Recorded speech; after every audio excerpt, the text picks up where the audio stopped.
25 جون ہفتے کی صبح وزیر اعظم نے اپنے دفتر میں چیف آف آرمی اسٹاف سمیت جملہ کور کمانڈر کا اجلاس طلب کیا، جس میں حفیظ پیرزادہ، میں اور جنرل ٹکا خان موجود تھے۔ مسٹر بھٹو نے پی این اے کا تازہ مسودہ جنرلوں کے سامنے رکھا اور ان سے اس پر رائے طلب کی۔ ایک جنرل نے مسودے پر تبصرہ کرتے ہوئے کہا، یہ تو بالکل اسی طرح ہے جسے جنرل اروڑا نے جنرل نیازی سے سرنڈر کی دستاویزات پر دستخط کرنے کو کہا ہو۔ ایک اور جنرل نے شکوار مسودے کا مطالعہ کرنے کے بعد کہا، یہ تو سپر گورنمنٹ کی تشکیل کے لیے کیا جا رہا ہے۔ ایک جنرل کا فرمان تھا، we have serious objections on some clauses. وزیر اعظم نے کہا، دیکھ لیجئے، ہمیں حیدرآباد ٹرمینل بھی ختم کرنا ہوگا اور بلوچستان سے فوج بھی واپس بلانا پڑے گی۔ اس پر جنرل ضیاء الحق پرجوش لہجے میں بولے، یہ نہیں ہو سکتا سر، آپ مجھے موقع دیجئے کہ اس مسئلے پر میری بات سنیں۔ مسٹر بھٹو نے کہا، ٹھیک ہے، ہم آپ کو بلوائیں گے، آپ انہیں آرمی کا نقطہ نظر سنائیں کہ اس میں کیا مشکلات ہیں، دفاعی اور ملکی سالمیت کے کون کون سے پہلو اس سے متاثر ہوتے ہیں۔ وہ جنرل ضیاء الحق کی اس پیشکش پر خاصے خوش نظر آتے تھے۔ جنرل ٹکا خان نے اس میٹنگ کے دوران اپنی اہم کانہ تجویز پیش کی تھی، جس کا ذکر جنرل ضیاء الحق نے متعدد موقع پر کیا ہے۔ ان کا فرمان تھا، سر ہم تو بولتا کہ ان کا 5-6 ہزار آدمی صاف کرا دیتے ہیں، یہ لوگ ٹھنڈا ہو کر گھر بیٹھ جائیں گے۔ جنرل ضیاء الحق کے بقول یہیں سے ان کی ذہن میں بھٹو حکومت کے خاتمے کا خیال پیدا ہوا تھا، کیونکہ بھٹو حکومت ملک میں خون خرابے کرانے پر تلی ہوئی تھی۔ حالانکہ میٹنگ میں مسٹر بھٹو سمیت حکومت کے کسی اور رکن نے ٹکا خان کے خیالات کی تائید نہیں کی تھی۔ مسٹر بھٹو نے جنرلوں کو آخر میں بتایا کہ ہم نے بھی اپنا کارڈ تیار کیا ہے اور ہماری کوشش بھی یہی ہوگی کہ پی این اے اور اپنے کارڈ کو سامنے رکھ کر کوئی مشترکہ فارمولہ موضوع کیا جائے۔ انہوں نے کہا کہ شام کے اجلاس میں وہ بھی اپنا کارڈ پی این اے کے سامنے رکھیں گے۔ اس کے بعد میٹنگ ختم ہو گئی۔ 2.25 گھنٹے جاری رہنے والی اس 11ویں اجلاس میں مسٹر بھٹو نے سمجھوتے کے لیے اپنا دوسرا ترمیم شدہ مسودہ پیش کر دیا۔ دونوں مسودوں کو سامنے رکھ کر تفصیل سے شکوار گفتگو ہوئی اور متفقہ شقوں کو متنازع شقوں سے الگ کر لیا گیا۔ بحث کا زیادہ حصہ عمل درآمد کونسل کی حیت پر صرف ہوا تھا۔ مسٹر بھٹو نے مفتی محمود کو بتایا کہ ان کے مسودے کے بعض شقوں پر آرمی مقرض ہے اور اس سلسلے میں چیف آف آرمی اسٹاف ان کے سامنے آرمی کا نقطہ نظر بیان کرنا چاہتے ہیں۔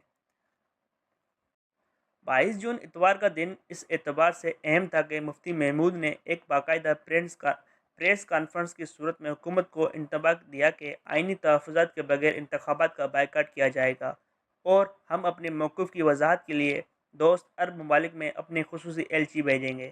پروفیسر غفور احمد کے لہجے میں اس سے زیادہ تلخی تھی۔ ان کا کہنا تھا کہ اتحاد کا حتمی مسودہ آج حکومت کو پیش کر دیا جائے گا، چاہے وہ اسے قبول کرے یا نہ کرے۔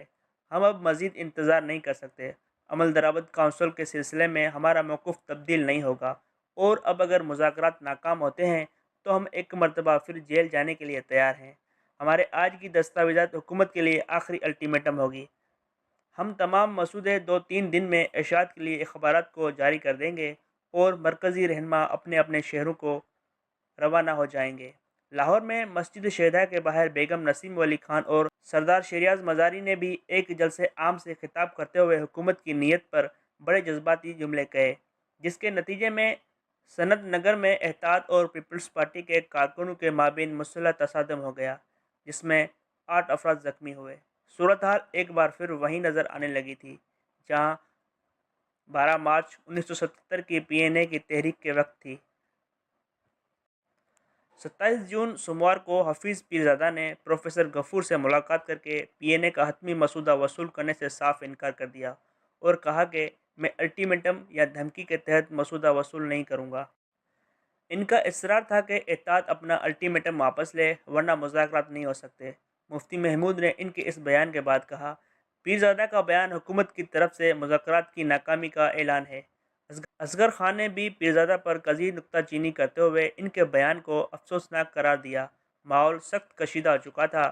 28 جون منگل کو وزیر اعظم نے اسمبلی چیمبرز میں ایک ہنگامی پریس کانفرنس سے خطاب کیا اور اپنے موقف کا اعلان کرتے ہوئے کہا، میں سپر گورنمنٹ قبول نہیں کروں گا۔ یہ وہی ترکیب تھی جو 25 جون کی میٹنگ میں ایک جنرل نے استعمال کی تھی۔ پی این اے نگران عمل درآمد کونسل کو حکومت سے زیادہ اختیارات دینا چاہتی ہے۔